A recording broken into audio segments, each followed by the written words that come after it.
So మరి శని ప్రభావం తగ్గాలి మన మీద అంటే గనక ఈ శనిశ్చర రోజు ఏం చేస్తే మంచిది అంటారు? అసలు అద్భుతమైన రోజు అది. శని భగవానుడు జగద్గురు ఆయన. అంటే ఈ ప్రపంచంలో మనం అందరినీ పూజ చేస్తాం, శనిని చూసి భయపడతాం.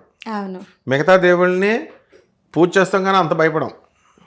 అందువలన ఈ శనీశ్వరుడు జగద్గురు అన్నారు ఈయన్ని. ఎందువలనంటే మంచి డైరెక్షన్లో నడిపిస్తాడు. ఓకే.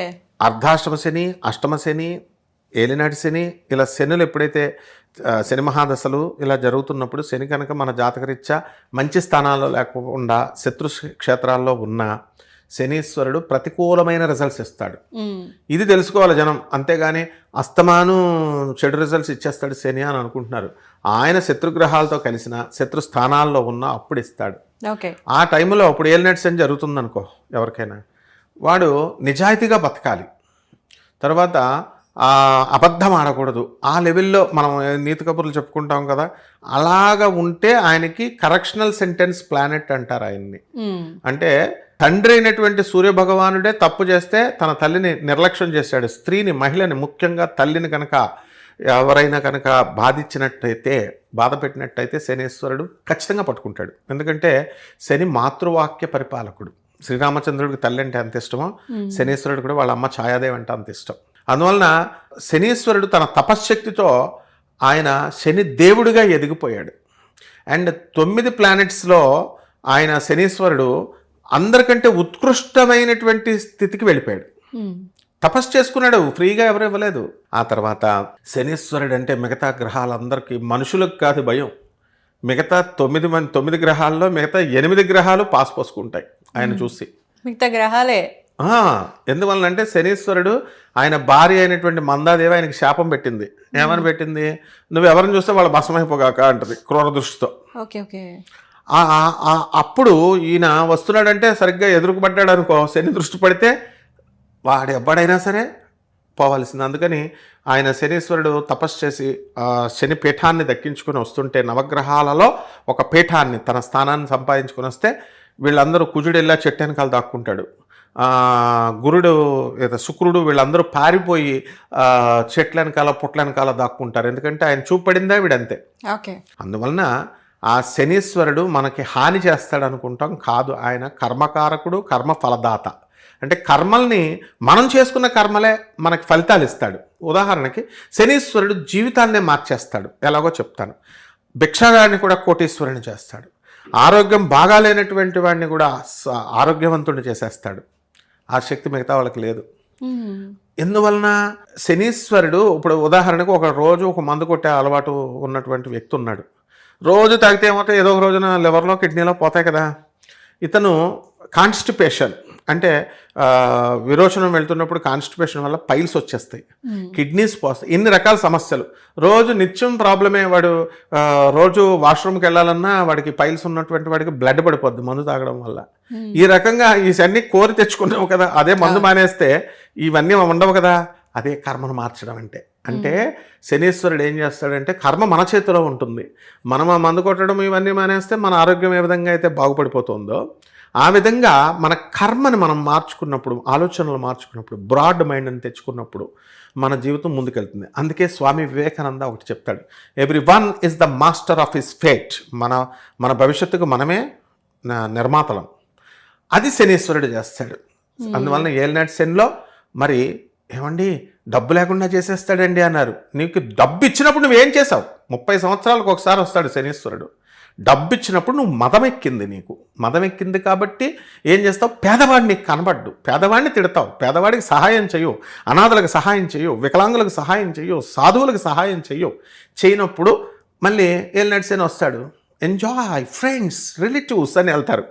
అప్పుడు ఏలినాటి శనిలో నువ్వు చేయలేదు కాబట్టి టప్ప కొడతాడు. వీళ్ళని మోసాలు చేసిన, కబ్జాలు చేసామన్న వాళ్ళకి పెరాలసిస్లు ఇచ్చేస్తాడు.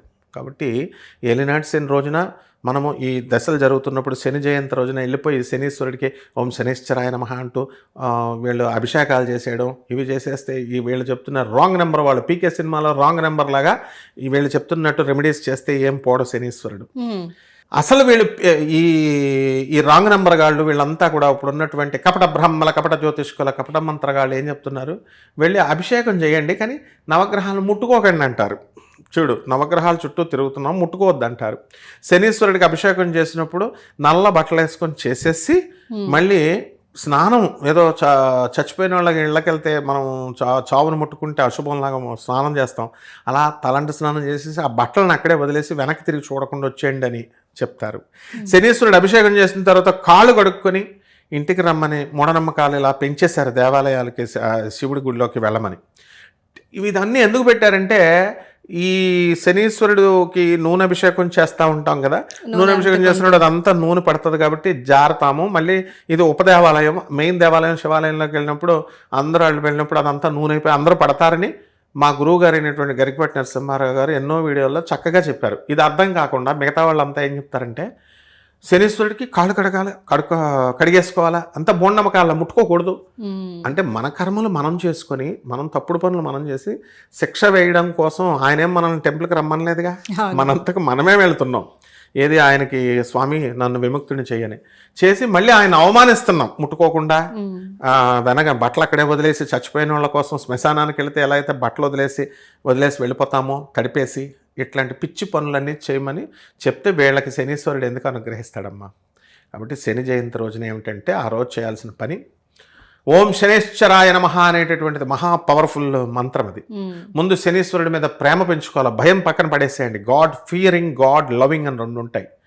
ఆ శనీశ్వరుడు రోజున తలంటు స్నానం చేసి చక్కగా నల్ల చిమిల్ని నైవేద్యంగా పెట్టి శనికి అభిషేకం మనం స్వయంగా చేసుకోవచ్చు. అంతేగాని స్త్రీలు చేయకూడదు.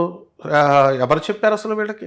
ఏమన్నా అంటే శాస్త్రాలు, వేదాలు ఇవి చెప్తారు. ఈ శాస్త్రాలలో మనకి అవన్నీ కూడా మళ్ళీ వాళ్ళే ఏమంటారు, ఈ బ్రాహ్మణులు రాసేసారంటారు మళ్ళీ. మరి ఇలా కాదు. అందువలన చక్కగా అందరూ నార్త్ ఇండియాలో చూడండి శనీశ్వరుడికి దగ్గరుండి వాళ్ళు శివుడికి కూడా ఇలా నీళ్లు పోస్తారు, శనీశ్వరుడికి నూనె పోస్తారు, నైవేద్యం పటిక బెల్లం అవన్నీ పెడతారు. మరి సౌత్ ఇండియాకి ఏమొచ్చింది మరి అంటే మూఢనమ్మకాల వలయంలో మనం ఉన్నాం. కాబట్టి తలంటి స్నానం చేసి చక్కగా నల్ల బట్టల వస్త్రాలు ధరించి చక్కగా ఆ రోజు స్వామివారికి నీల శంఖం పువ్వులని నీలం పువ్వులు, నల్ల పువ్వులు ఏముంటాయి అవి పెట్టి, ఫ్రూట్స్ కూడా నల్ల fruits or blue fruits, blue dress అంటే శనీశ్వరుడికి ఇష్టం, చేసి శని యొక్క నామాన్ని 108 సార్లు జపించిన, శని అష్టోత్తరం చదువుకున్న, నీలాంజన సమాభాసం రవిపుత్రం యమాగ్రజం ఛాయా మార్తాండ సంభూతం తం నమామి శనేశ్వరం. ఈ మంత్రం చదువుకుంటే ఏమీ లేనోడు కుబేరుడు అయిపోతాడు, అందులో డౌట్ లేదు. అలాగే ఆరోగ్యం లేకుండా పడిపోయినటువంటి వాడు లేస్తాడు. నేను కావాల్సిన ఎగ్జాంపుల్తో చెప్తున్నాను. కొత్త దాస్ అనేటటువంటి వ్యక్తి యూసఫ్ కూడా చెక్ పోస్ట్ దగ్గర లక్ష్మీ నరసింహనగర్ అని ఉంటుంది. అతను పక్షవాతం వచ్చింది. అతనికి పక్షవాతం వచ్చినప్పుడు లీడర్గా ఉంటాడు చిన్నవాడు, ఆ చిన్న లీడర్గా ఉన్నప్పుడు మహంకాళి గుడి అని ఇప్పటికీ ఉంది యూసఫ్ కూడా బస్తీలో. అక్కడ కడితే అక్కడ పక్షవాతం వచ్చి మాట పడిపోయింది, చెయ్యి కూడా పడిపోయింది. అందరికీ తెలుసు. ఇప్పుడు నేను చెప్తున్నాను కదా వీడియోలో. అప్పుడు నేను ఆయనకి చెప్పా, వచ్చి ఇలా ప్రదక్షిణాలు చేసుకోండి, మాట వస్తుంది, తర్వాత ఇది చేతులు కూడా వచ్చేస్తాయంటే కంటిన్యూస్గా నమ్మకంతో 3 months తిరిగాడమ్మా. మాట వచ్చింది, పక్షవాతం కూడా తగ్గిపోయింది. అంటే అతనిలో మార్పు వచ్చిందనమాట. శనీశ్వరుడు చూసేది ఏంటంటే అంతకుముందు మనం ఎంత క్రిమినల్గా ఉన్న, క్రిమినల్ ఆలోచనలతో ఉన్న, సంకుచిత స్వభావాలతో ఉన్న ఆ మనసును మార్చి ఆ క్రిమినల్ సైకాలజీ ఆ టెండెన్సీని పక్కకి తప్పించేసినప్పుడు నీతిగా నిజాయితీగా ఉంటే శనీశ్వరుడికి చాలా ఇష్టం. అందువల్లనే శని బలం ఉన్నటువంటి వాళ్ళు జడ్జెస్ అవుతారు, వాళ్ళు నిర్దాక్షిణ్యంగా శిక్ష వేస్తారు. కాబట్టి కర్మకారకుడు ఆయనే, కర్మఫల దాత ఆయన. మనం చేసిన కర్మఫలతాన్ని ఇస్తాడు, ఎక్కడికో తీసుకెళ్తాడు. ఇకపోతే ఆయన భార్య పేరు జ్యేష్ఠాదేవి. జ్యేష్ఠాదేవి మందాదేవి అంటాం. విష్ణుమూర్తి యొక్క అవతారమే శనీశ్వరుడు. తర్వాత ఈ జ్యేష్ఠాదేవి ఎవరో కాదు, మహాలక్ష్మి తల్లి అక్కే అనమాట. అందువలన ఈ జ్యేష్ఠ మాసంలో అందరికంటే పెద్ద మాసం, చాలా ఎక్కువ లాంగిటివిటీ ఉన్నది కాబట్టి దాన్ని జ్యేష్ఠ మాసం అంటారు. రాత్రులు పొడుగ్గా ఉండే ఒక రోజు ఉంటుంది, జూలై 24th అని చిన్నప్పుడు మనం చదివాం. అలాగే పగలు పెద్దగా ఉన్న డేటు ఎక్కువ అని చెప్తాం మనం, క్యాప్రికాన్. అలా మనం ఆ డేట్లు మర్చిపోయాం కానీ మనం. కాబట్టి ఆ యొక్క అదైతే ఎలాగైతే ఉందో జ్యేష్ఠ మాసం ఆ మంత్ ఎక్కువ ఉంటుంది, అందుకే అధిక మాసం అంటాం దాన్ని, వచ్చేదాన్ని. సో ఒక్కొక్క నెల కాకుండా ఒక 15 రోజులు ఎక్కువ రావచ్చు, అధిక జ్యేష్ఠ మాసం వచ్చిందంటాం. ఇప్పుడు మన శనీశ్వరుడు మనకి చక్కగా ఈ జ్యేష్ఠాదేవి ఆయన భార్య కాబట్టి తప్పకుండా ఆ అమ్మవారు సాక్షాత్ ఎవరైతే అందరు ఏమనుకుంటారంటే మనము కుంకుమ వేసేసి పూజలు వేసేసి ఈ చేసేస్తే మనకి దరిద్రం పోతుంది అని అనుకుంటారు. కాదు, జ్యేష్ఠాదేవి యొక్క అనుగ్రహం ఉండాలి. ఓకే. ఆవిడ ఎంత పవర్ఫుల్ అంటే ఆమె మహాలక్ష్మి తల్లి యొక్క అక్క కాబట్టి ఎవరైతే సంకుచిత స్వభావాలతో ఉంటారో అంటే మలినమైన ఆలోచనలు, అసూయ, రాగద్వేషాలు, కుటిల తంత్రాలు ఇవి చేసేటటువంటి వాళ్ళకి జ్యేష్ఠాదేవి ఖచ్చితంగా పట్టుకుంటుంది. అందుకే చెత్త అక్యుములేట్ చేసుకోకూడదు, చెత్తను తుడిచేయాలన్నారు. తర్వాత ఈ జ్యేష్ఠాదేవి మనకి క్షీరసాగర మదనం చేస్తున్నప్పుడు లక్ష్మీదేవితో పాటు పుట్టింది. అలాగే ఈమె విష్ణుమూర్తిని పెళ్లి చేసుకునేటప్పుడు అంటే శనీశ్వరుడు రూపమే అని చెప్పడానికి ఉదాహరణ చెప్తున్నాను. లక్ష్మీదేవి విష్ణుమూర్తి మెడలో మాల వేయాలని వెళ్తుంది. అయితే తన లక్ష్మీదేవి యొక్క నీడే కాబట్టి ₹1 వెనకాల తల, టెయిల్ అండ్ హెడ్ లాగా రూపాయి కాయిన్కి జ్యేష్ఠాదేవి లక్ష్మీదేవి అలా లక్ష్మీదేవి వెళ్ళి నమస్కారం, పాద నమస్కారం విష్ణుమూర్తి చేసే లోపల ఈ జ్యేష్ఠాదేవి వెళ్ళి నమస్కారం నీడ ముందు చేసేస్తుంది కదా. అందుకని విష్ణుమూర్తి యొక్క మొదటి భార్య జ్యేష్ఠాదేవి. ఆయన ఎవరో కాదు, ఆ రూపంలో శనీశ్వరుడు అనమాట. తర్వాత మహాలక్ష్మి రూపంలో పెట్టుకున్నాడు కాబట్టి శ్రీ మహావిష్ణువులాగా ఉంటుంది. కాబట్టి మనము ఎవరైతే ఈ జ్యేష్ఠ మాసంలో కానీ లేకపోతే ఈ యొక్క శనీశ్వర పూజలు, ఏలినాటి శనులు ఈ వీటిల్లో మనం శనీశ్వరుడికి మనం చక్కగా తైలం అభిషేకం అనే కథ ఎందుకు వచ్చిందంటే, ఈ సాంప్రదాయం ఎలా వచ్చిందంటే శనీశ్వరుడు ఫస్ట్ శివుడి దగ్గరికి వెళ్తాడు. శివుడి దగ్గరికి వెళ్ళి స్వామి హెచ్చరిస్తాడు అందరినీ, స్వామి మీకు ఇప్పుడు ఏలినాటి శని వస్తుంది, నేను మిమ్మల్ని పట్టుకోవాలి స్వామి అంటాడు. పట్టుకోవాలంటే సరే అయితే నేను పట్టుకోవాలి. శనీశ్వరుడే అడుగుతాడు శివుడిని. అందరికి వార్నింగ్లు ఇస్తాడు. శివుడు అవనే, బ్రహ్మ అవనే, విష్ణు అవనే, ఎవరికైనా సరే అటానమస్ ప్లానెట్, ఎవరికి భయపడ్డాయన విష్ణుమూర్తితో యుద్ధం చేస్తే విష్ణుమూర్తి చేత కాలు ఎరగొట్టించేసుకున్నాడు ఆయన. అయినా సరే మొండోడు అనమాట. రావణాసురుడు కూడా కాలు ఎరగొట్టేస్తాడు శనీశ్వరుడికి. రావణాసురుడు ఒక పరమ దుర్మార్గుడు. వాడు చక్రం వేసినప్పుడు వాళ్ళ కొడుకు మండోదరి కడుపులో ఇంద్రజిత్తు మేఘనాథుడు పుట్టబోతుంటే ఏ గ్రహాలైతే ఏ స్థానాల్లో ఉంటాయో రావణాసురుడికి తెలుసు. ఇంద్రజిత్తుకి ఆయన ఆయుర్దాయం, పరిపూర్ణమైన సంపద, చక్రవర్తి అవ్వాలి, ఇలా అన్నీ పెట్టుకొని నవగ్రహాలన్నీ బంధించేసి ఆ చక్రాల్లో పెడతాడు, రాసుల్లో బంధించేస్తే మిగతా వాళ్ళందరూ కూడా పాస్ పోసుకుంటారు. ఒక్క శనీశ్వరుడు మాత్రమే ఏమిట్రా ఎలాంటి నీచుడిగాడికి, వాడు కొడుకు పుట్టేవాడు మంచోడు అవ్వాలా, దీని ఆయుర్దాయవంతుడు అవ్వాలా, వీడు ఆయుర్దాయాన్ని తగ్గించేస్తాను అని చెప్పేసి పక్క గడిలో కాలు పెట్టేస్తాడు. రావణాసురుడు ఏం చేస్తాడు, నా ప్లాన్ అంతా గడగొట్టామని చెప్పి ఆయన కాలు ఎరగొట్టేస్తాడు. అందుకే శనీశ్వరుడు మందుడు అన్నారు. ఇకపోతే శివుడి దగ్గరికి వెళ్ళి స్వామి నేను నిన్ను పట్టేసుకుంటానంటాడు ఏలినాటి శని. శివుడు భయపడిపోయి ఏనట్టు యాక్ట్ చేస్తాడు. శివుడిని పట్టుకోవడం ఎవరి వల్ల కాదు కదా. అప్పుడు చిన్నపిల్లలు వాళ్ళ నాన్నలతో తల్లిదండ్రులతో డాడీ నేను పట్టుకుంటానంటే దొంగాట ఆడుతుంటే వెనకాల దాక్కున్నట్టు శివుడు ఏం చేస్తాడు, త్వరలో దాక్కుంటాడు. డ్రైనేజ్ పక్కన మర్రి చెట్టు త్వరలో చూస్తే శనీశ్వరుడు వచ్చిన తర్వాత, హే శని నువ్వు నన్ను పట్టుకోలేకపోయావు కదా అంటాడు. స్వామి డాడీ నువ్వు ఎక్కడుండాలా, కైలాసంలో ఉండాలా, నువ్వేంటి మా డ్రైనేజ్ పక్కన మరి త్వరలో ఉన్నావు అని అడుగుతాడు. అడిగితే అప్పుడు ఇదే స్వామి, నేను ప్రత్యేకించి నేనేం పట్టేసుకుని పీకు తిన్నాను, కైలాసంలో భటులందరూ నిన్ను కీర్తిస్తుంటే ఋషులందరూ అక్కడ హాయిగా టీవీగా మరి మన గిరిజమ్మలాగా చక్కగా టీవీగా కూర్చోవాల్సిన కుర్చీలో వెళ్ళి డ్రైనేజ్లో ఇలా దాక్కున్నావు, ఈ దుస్థితి దీన్నే ఏలినాటి శని అన్నాడు. డ్రైనేజ్ పక్కన స్మెల్ పీక్కుంటూ, అరే నీకు బలిసిందిరా, నీ సంగతి చెప్తాను రా అని శని అని చెప్పి శివుడు ఏం చేస్తాడంటే పిప్పలాచార్యుడిగా పుడతాడు. ఆంజనేయ స్వామిగా అవతారం చేసిన తర్వాత శనీశ్వరుడిని తోలుతీస్తాడు. పార్వతీదేవి అడుగుద్ది, ఏంటండి శనీశ్వరుడి చేతిలో మీరు ఓడిపోవడం ఏమిటి అంటే, వాడు మన బిడ్డే, వాడు అలా ఆడుకుంటున్నట్టు వాడు హ్యాపీనెస్ ఇస్తాం, వాడు తోలుతీస్తాడు చూడు అని పిప్పలాచార్యుడిగా ఒక ఋషికుమారుడిగా పుట్టి శనీశ్వరుడు వెళ్ళి ఆయన పట్టుకోకపోతే ఇసిరి అవతల కొడతాడు పిప్పలాచార్యుడు. అమ్మో అప్పుడు దాకా శివుడిని ఓడించేసారని గర్వం ఉండేది, అది పోయింది. ఇక ఆంజనేయ స్వామి దగ్గరికి వస్తాడు. ఆంజనేయ స్వామి దగ్గరికి వచ్చి, స్వామి నేను నిన్ను పట్టేసుకోబోతున్నాను, ఏలినాటి శని వస్తుందంటే మన ఆంజనేయ స్వామి మంచోడు కదా, పట్టేసుకోరా బాబు అంటాడు. పట్టేసుకుంటే ఈయన జుట్టులో పట్టుకుంటాడు. అందుకే శనీశ్వరుడు ఎక్కువగా ఉంటే జుట్టు ఎక్కువగా ఉంటుంది. అందుకే నీట్గా ఇప్పుడు ఆర్మీ వాళ్ళందరూ చూడు, పోలీసు వాళ్ళు, ఆర్మీ మెయిన్గా చిన్న కటింగ్ వేస్తారు, జుట్టు ఎక్కువగా ఉన్న వాళ్ళు శని పట్టుకుంటాడు, పని చేయరు వాళ్ళు. మరి రోడ్డు మీద ఆడుకునే వాళ్ళు జుట్లు పెట్టుకుంటా ఉంటాం, మనం వీడియోలో చూస్తూ ఉంటాం, తీసుకెళ్ళి కట్ చేసి చూస్తున్నారు. అలాంటి వాళ్ళని మనకి ఆంజనేయ స్వామి తలలో దూరిపోతాడు శనీశ్వరుడు. దూరిపోతే నీ పని ఎలా ఉందో నీ సంగతి చెప్తా అని చెప్పి తోకతో పెద్ద రాయిని తీసుకొచ్చి తల మీద పెట్టుకుంటాడు ఆంజనేయ స్వామి.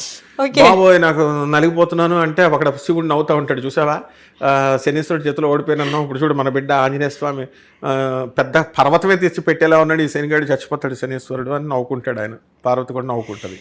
ఇప్పుడు శనీశ్వరుడు బయటకు వచ్చేసి అయ్యా నీకు దండం నన్ను వదిలే అని చెప్పి అందరినీ శని పట్టుకుంటే శనినే పట్టుకున్నవాడు ఆంజనేయ స్వామి వచ్చి వెళ్ళిపోతూ కొంచెం ఆయిల్ ఉందా గురుగారు ఆంజనేయ స్వామి గారు, కొంచెం నేను రాసుకుంటాను నొప్పులు బాగున్నాయంటే అప్పుడు వరం ఇస్తాడు ఆంజనేయ స్వామి. శని నేను నీకు ఒక వరం ఇస్తున్నాను, కలియుగాంతం ఎవడైతే దగుల్బాజీగాళ్ళు పక్కన వాళ్ళ స్థలాల్ని పక్కన వాళ్ళ ఆస్తుల్ని అన్నిటిని అవినీతి పనులు చేస్తూ కబ్జాలు చేస్తారో అటువంటి వెధవలందరికీ కూడా నువ్వు వెళ్ళి పట్టుకుంటావు. అవినీతి కార్యక్రమాలు చేసే ప్రతి ఒక్కడు శని నుంచి తప్పించుకోలేడు. అటువంటప్పుడు నీకు వాళ్ళని పట్టుకుంటావు కదా, అలా ఈ యొక్క వాళ్ళందరూ నీకేం చేస్తారంటే నూనె వేస్తారు, తైలాభిషేకం నువ్వుల నూనె ఇస్తారు. ఇప్పుడు నీ పెయిన్ కలియుగాంతం వరకు పోతాయి నాయన అంటాడు. అందువల్లనే మనం శనికి అభిషేకాలు చేస్తున్నాం అనమాట, తైలాభిషేకం. అప్పుడు ఒళ్ళు నొప్పులు పోతాయి. ఇది ఆంజనేయ స్వామి ఇచ్చిన వరం. ఇకపోతే బ్రహ్మదేవుడి దగ్గరికి వెళ్తాడు శని. బ్రహ్మదేవుడి దగ్గరికి వెళ్ళి బ్రహ్మగారు నేను మీకు ఏలినాటి శని వస్తుంది మిమ్మల్ని పట్టేసుకుంటాను అంటే, అరే నేను తండ్రినిరా, ఈ జగత్తుకే తండ్రిన, పరుగు పోద్దురా, పిల్లల ముందు తండ్రిని అరెస్ట్ చేసి పోలీసులు తీసుకుంటుంటే ఎలా ఉంటుంది, గోండాలు చితకబాదేస్తుంటే ఎలా ఉంటుంది తండ్రి పరువు. కాబట్టి ఏమిట్రా ఇది అంటే ఒక లిప్తపాటు క్షణం నేను పట్టుకుంటాను జస్ట్ అంటాడు. అమ్మో వీడు వచ్చేస్తాడు, వీడిని తప్పించుకోవాలని ఏం చేస్తాడు, బ్రాహ్మణ వేషంలో పంచకట్టేసుకొని మన ఇంద్రకీలాద్రి పర్వతం బెజవాడ కనకదుర్గమ్మ దేవస్థానం కింద కృష్ణానది దగ్గర అటు ఇటు తిరుగుతున్నాడు బ్రహ్మదేవుడు. తిరుగుతుంటే నాలాంటి ఒక పంతులు ఒక సిద్ధాంతి ఏం చెప్తాడంటే, ఎవడో పనికి మాలిన పనులు చేస్తున్నాడు, శని దోషం పట్టుకుందండి, అవతలాడు కబ్జా చేస్తానండి అంటే మనం ఏం చెప్తాం, వెళ్ళి మరి శనికి అభిషేకం చేయంటాం కదా. లేకపోతే ఒక బ్రాహ్మడికి వెళ్ళి నువ్వు ఇంత పుచ్చకాయ ఒక దానం చెయ్యని చెప్పాడు. చెప్తే వీడు ఏం చేశాడు, రాజకీయ నాయకుడు వెళ్ళి ఒక మంచిగా ఒక పుచ్చకాయని ఒక సంచిలో పెట్టి అది బ్రాహ్మడికి దానం చేయడానికి వెళ్ళాడు. ఆ బ్రాహ్మడు ఎవడో బ్రహ్మదేవుడు అనమాట. ఇలా ఇవ్వబోతున్నాడు వీడు. ఇవ్వబోతుంటే ఆ కాయ పుట్టుకుని కింద పడిపోద్ది. పడిపోగానే ఈ లోపల పోలీసులు ఏంట్రా ఈడ గుండ్రంగా ఉంది కాయ, తలకాయ ఇలాగా ఉంది, ఇది హ్యూమన్స్ కళ్ళలాగా సంచిలో ఉంది, తెల్ల సంచిలో, ఇప్పటికి మన కింద పడిపోయింది కదా. పడిపోయేసరికి అది శని యొక్క మాయ వల్ల కాస్త రెడ్గా ఉన్నది ఎక్కువ రెడ్ జ్యూస్ లాగా తయారై రక్తంలా కనబడింది. ఆ తెల్ల సంచికి ఈ ఎర్రగా చూసేసరికి ఎవరన్నా తలకాయ లేపుకొచ్చాడు ఈ పంతులు అని చెప్పేసి ఈ పోలీసు వాళ్ళు అంటే రక్షక భటులు బ్రహ్మదేవుడిని ఏంటుందో చూపించంటారు. అయ్య బాబా ఇదేంటి అని చెప్పి బ్రహ్మదేవుడు చూపిస్తే పుచ్చకాయ అని వదిలేస్తారు. అంటే ఆ 1.5 minute చాలన్నమాట అవమానం. అన్నాడు కదా, లిప్తబాటులో బ్రహ్మదేవుడికి ఇన్సల్ట్ జరిగింది కదా. ఈ ప్రపంచాన్నే శాసించి సృష్టించే వాడికే అవమానం జరిగింది. ఇది శని యొక్క పవర్ అనమాట. కాబట్టి ప్రతి ఒక్కడిని ఇలాగా ఏడిపిస్తాడు. అండ్ లాస్ట్ గా శనీశ్వరుడు శ్రీ మహావిష్ణువు మన కలియుగ దేవుడైనటువంటి మన బిగ్ బాస్ మన అందరికి కులదైవమైనటువంటి వెంకటేశ్వర స్వామి దగ్గరికి వెళ్తాడు. డబ్బు కావాలంటే వెంకటేశ్వర స్వామిని చేయాలంటారు. శాస్త్రాలు ఏం చెప్తున్నాయి, ఐశ్వర్యం ఈశ్వరాదిత్యేత్ అంటుంది. ఈశ్వరుని పూజిస్తే ధనం వస్తుందంటే ఈశ్వరుడు అంటే వెంకటేశ్వరుడు కూడా. ఈశ్వరుడు అంటే శివుడు అని కాదు, ఈ ప్రపంచాన్ని పరిపాలించేవాడు. శివుడు వెంకటేశ్వర స్వామి ఇద్దరు ఒకటే. అయితే అక్కడికి వెళ్ళి శని ఏమంటాడు, స్వామి నన్ను చూసి అందరూ భయపడి పూజ చేస్తున్నారు తప్ప నీకు వచ్చే భక్తులంతా ప్రేమతో పూజ చేస్తున్నారు మిగతా దేవుళ్ళందరికీ, నాకెందుకు స్వామి కర్మ అని ఇట్లా అడిగితే, ఒరే పిచ్చోడా, ఎవరైతే నిన్ను నన్ను కలిపి పూజ చేస్తారో అటువంటి వాళ్ళకి మొత్తం సకల దేవత అన్నీ వస్తాయి నాయన అని చెప్పేసి ఆ సంపదలు వస్తాయని శనీశ్వరుడికి వరం ఇచ్చాడు వెంకటేశ్వరుడు. అందుకనే శనివారం చేయాలి మనం శనీశ్వరుడికి. ఆ శనివారం అంతా కూడా శనీశ్వరుడి కంట్రోల్లో ఉంటుంది. అండ్ ఆయన మంగళవారం చెయ్యరు, మంగళవారం కుజుడికి సంబంధించింది, శనిది డ్యూటీ ప్రత్యేకించి శనివారం. కాబట్టి అందుకనే మనం ఎప్పుడైతే ఈ శని జయంతి హ్యాపీ బర్త్డే అని ఇంగ్లీష్ లో చెప్పినా శనీశ్వరుడికి అర్థం అవుద్ది. అంతేగాని సంస్కృతంలో కష్టపడట్లేదు, అన్ని భాషలు వచ్చు. అక్కడ శనేశ్వర హ్యాపీ బర్త్డే అని చెప్పమంటారా? చెప్తే నేను చూశాను భక్తులు శనీశ్వరుడికి స్వయంభూ క్షేత్రాలు ఉంటాయి. అంటే మనకి మన భారతీయులకి కావాల్సింది, అందులో ముఖ్యంగా తెలుగు వాళ్ళకి కావాల్సింది అంటే ఊర్లు తిరగాలి కదా. ఏమంటే గుళ్ళు ఎక్కడున్నాయండి, శనీశ్వరుడు గుడి ఎక్కడుందండి అంటారు. శని జయంతి ఇంట్లో చేయరా అంటే వీడు గుడి అడుగుతాడు. శని దేవుడికి లేని గుడి లేదు, ప్రతి గుడిలో నవగ్రహాలు ఉంటాయి. ఈ మానేసి శని సింగనాపూర్ ఎక్కడ షిరిడిలో శని స్వయంభూ వెలిచాడని. గాణగాపూర్ నేను కూడా కొత్తగా మొదలెట్టాను, అందుకే అరే గాణగాపురం పండి కల్లేశ్వరం టెంపుల్లో శనీశ్వరుడు స్వయంభూ నిజంగానే వెలిచాడు, అక్కడ ఉంటుంది. ఆడ కొండర ఆయన గురువు అనుగ్రహము శనీశ్వరుడు అనుగ్రహం వస్తుందని. అలాగే మాందాపురము అనే వికారాబాద్ వెళ్ళే దారిలో శనీశ్వరుడు గుడి ఇప్పుడిప్పుడే డెవలప్ అవుతుంది. సో మందపల్లిలో ఆంధ్రాలో ఉన్నాయి. ఇక్కడికి ఎక్కడికన్నా వెళ్ళొచ్చు భక్తులు. అలాగే ఇంట్లో చేసుకోవచ్చు ఓం శనీశ్వరాయ నమః అని మంత్రం. ఈ రకంగా చేస్తే అపర కుబేర్లు అయిపోతారమ్మా. ఓకే సార్, అయితే ఇక్కడ ఒక చిన్న విషయము. సో అర్ధాష్టమ అష్టమ ఏలినాటి శని ఏ ఏ రాశులకి ఉన్నాయి ఒక్కసారి చెప్తారా? తప్పకుండా. ఇప్పుడు మనం శని ఎక్కడున్నాడు? యాజ్ ఆన్ దిస్ డేట్ మీనరాశిలో ఉన్నాడు. మీనరాశిలో ఉన్నప్పుడు మనము ఎక్కడి నుంచి వస్తున్నామో ఏలినాటి శని చెప్దాం ఫస్ట్. కుంభరాశికి, మీనరాశికి, మేషరాశికి 3 రాశులకి ఏలినాటి శని జరుగుతుంది. తర్వాత సింహరాశికి అష్టమ శని నడుస్తుంది. సింహరాశి ఒక్కటేనా? సింహరాశి ఒక్కడికే.